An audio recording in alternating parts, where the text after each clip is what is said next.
नमस्ते।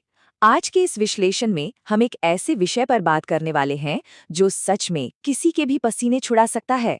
जरा सोचिए, एक दिन अचानक से घर पर डाकिया आता है और एक भारी भरकम सरकारी से दिखने वाला लिफाफा थमाकर चला जाता है। अंदर क्या है? एक कानूनी नोटिस। ऐसे में दिल की धड़कन बढ़ जाना और घबराहट होना एकदम स्वाभाविक है ना? लेकिन फिक्र की कोई बात नहीं। आज हम इस पूरे डर को खत्म करके इस प्रक्रिया को इतना आसान बनाने वाले हैं कि सब कुछ बिल्कुल शीशे की तरह साफ हो जाएगा। तो सवाल ये है कि जब डाक से ऐसा कोई आधिकारिक समन या लीगल नोटिस आता है तो असल में होता क्या है। जैसे ही वो कागज हाथ में आता है, दिमाग में तुरंत बस कोर्ट, कचहरी, वकील और भारी भरकम जुर्माने की तस्वीरें घूमने लगती हैं। डर लगना तो लाजमी है, लेकिन यकीन मानिए, आज की ये चर्चा उस डर को एक बहुत ही सटीक और कारगर रोड मैप में बदल देगी। तो चलिए, बिना किसी देरी के शुरू करते हैं। एक नज़र डालते हैं आज के हमारे मुख्य बिंदुओं पर। सबसे पहले हम समझेंगे कानूनी नोटिस की संरचना, फिर बात करेंगे खामोशी के खतरे पर।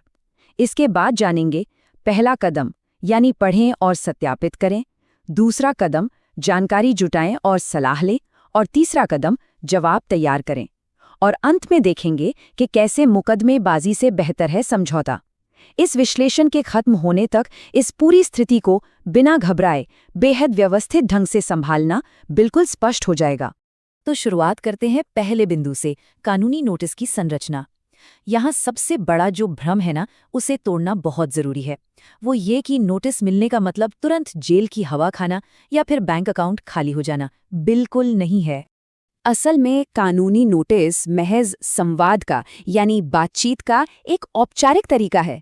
इसे ऐसे समझ सकते हैं कि ये एक तरह की आखिरी चेतावनी है। ये बस इतना बताता है कि सामने वाले को क्या परेशानी है और वो उसे सुधारने का एक मौका दे रहा है। तो ये कोई सजा नहीं है, बल्कि समस्या का समाधान निकालने की बस एक शुरुआत भर है। अब यहाँ जो सबसे दिलचस्प बात है वो है अलग अलग तरह के नोटिस और उनकी डेडलाइंस यानी समय सीमा। उदाहरण के लिए, अगर मामला नेगोशिएबल इंस्ट्रूमेंट्स एक्ट की धारा 138 के तहत चेक बाउंस का है तो जवाब देने के लिए सिर्फ 15 दिन मिलते हैं। वहीं संपत्ति या किसी कॉन्ट्रैक्ट के विवाद में 7 से 30 दिन का समय मिल सकता है। या फिर इनकम टैक्स की धारा 245 के तहत टैक्स नोटिस हो तो उसमें भी आमतौर पर 30 दिन होते हैं। तो कहने का मतलब यह है कि मुद्दा भले ही कोई भी हो, लेकिन एक चीज जो सब में कॉमन है वो है घड़ी की टिक टिक। समय सीमा का ध्यान रखना यहाँ सबसे ज्यादा जरूरी है।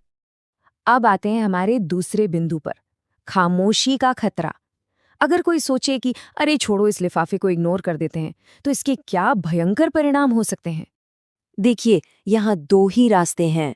अगर नोटिस का सही समय पर जवाब दिया जाता है तो बातचीत के दरवाजे खुलते हैं, कानूनी अधिकार सुरक्षित रहते हैं और अपना पक्ष रखने का मौका मिलता है।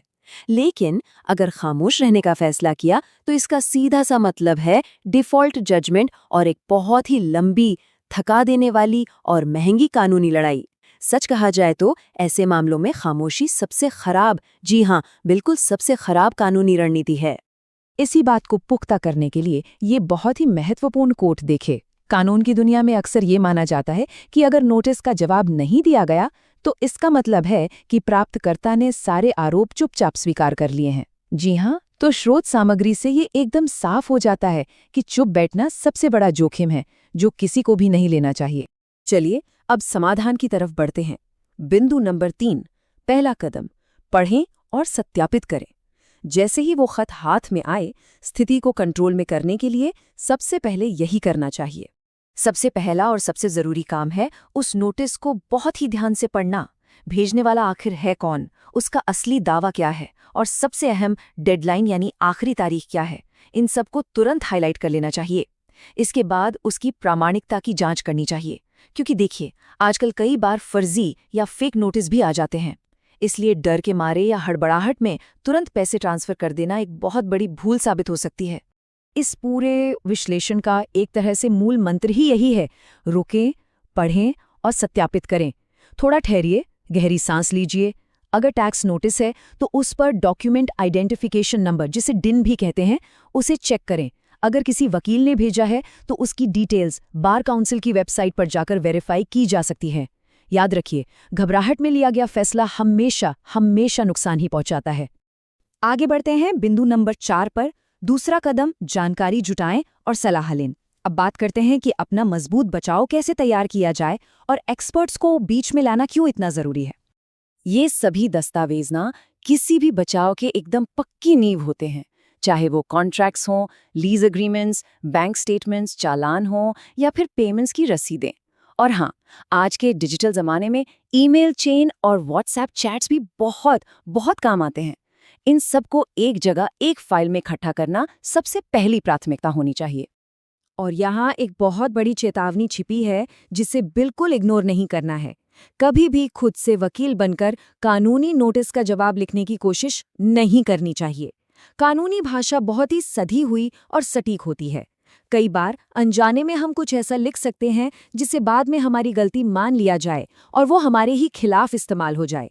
इस समय खुद सब कुछ संभालने की कोशिश करना एक बहुत महंगी भूल साबित हो सकती है। एक अनुभवी वकील ही इस दलदल से सही सलामत बाहर निकाल सकता है। अब आते हैं बिंदु नंबर 5 पर। तीसरा कदम, जवाब तैयार करें। एक बार जब किसी काबिल वकील को ये जिम्मेदारी सौंप दी जाती है तो जो मानसिक शांति मिलती है उसे शब्दों में नहीं बताया जा सकता। इसके बाद बारी आती है उन सारे आरोपों का करारा और सटीक जवाब देने की। एक कुशल और बेहतरीन कानूनी जवाब हमेशा पॉइंट टू पॉइंट यानी बिंदु दर बिंदु होता है। जो भी बातें झूठी हैं उनका बिल्कुल साफ साफ और कड़े शब्दों में खंडन किया जाता है। फिर असल में क्या हुआ था उसका पूरा फैक्चुअल वर्जन पेश किया जाता है और साथ में वो सारे जरूरी दस्तावेज जोड़ दिए जाते हैं जो हमने पहले इकट्ठे किए थे। और हाँ, सबसे अहम बात, इस जवाब को हमेशा रजिस्टर्ड पोस्ट से और ट्रैकिंग के साथ ही भेजना चाहिए ताकि डिलीवरी की पक्की रसीद और रिकॉर्ड हमारे पास रहे। तो इस बात को गांठ बांध लेना चाहिए कि सटीक जवाब देना हमेशा स्थिति को मजबूत करता है। नोटिस मिलने का मतलब हरगिज हारना नहीं है। सच कहें तो ये तो बस एक शुरुआत है। एक अच्छे, मजबूत और ड्राफ्ट किए गए जवाब से पूरा मुकाबला बिल्कुल बराबरी का हो जाता है। और अब बात करते हैं हमारे छठे और आखिरी बिंदु की, मुकदमेबाजी से बेहतर है समझौता। आइए इस पूरी प्रक्रिया के सबसे सकारात्मक और शायद सबसे शानदार नतीजे की तरफ चलते हैं। देखिए, कोर्ट कचहरी की कड़वी सच्चाई यही है कि वो रास्ता बहुत ही लंबा, तनावपूर्ण और जेब पर भारी पड़ने वाला होता है और सब कुछ पब्लिक भी हो जाता है। इसके उलट अदालत के बाहर समझौता करना एक बेहद समझदारी भरा और प्रभावी तरीका है। जानकर हैरानी होगी, लेकिन अधिकतर मामले कोर्ट के बाहर आपसी बातचीत और मध्यस्थता से ही सुलझ जाते हैं।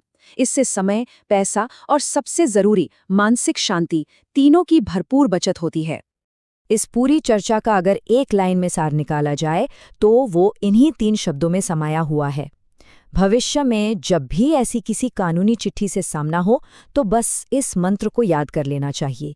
बिना घबराए, बेहद व्यवस्थित तरीके से आगे बढ़ना ही सबसे कारगर रणनीति है। तो आखिर में सबसे बड़ा निष्कर्ष यही निकलता है, एक लीगल नोटिस देखने में भले ही एक खूंखार शेर की तरह डरावना लगे, लेकिन हकीकत में ये किसी भी विवाद को बिना कोर्ट के धक्के खाए शांति से सुलझाने का एक बहुत ही शानदार और शक्तिशाली अवसर है। सही जानकारी और सही दिशा में उठाए गए कदम किसी भी बड़ी से बड़ी कानूनी मुश्किल को आसान बना सकते हैं। उम्मीद है कि इस विश्लेषण के बाद वो जो एक अज्ञात कानूनी नोटिस का डर होता है ना, वो काफी हद तक दूर हो गया होगा।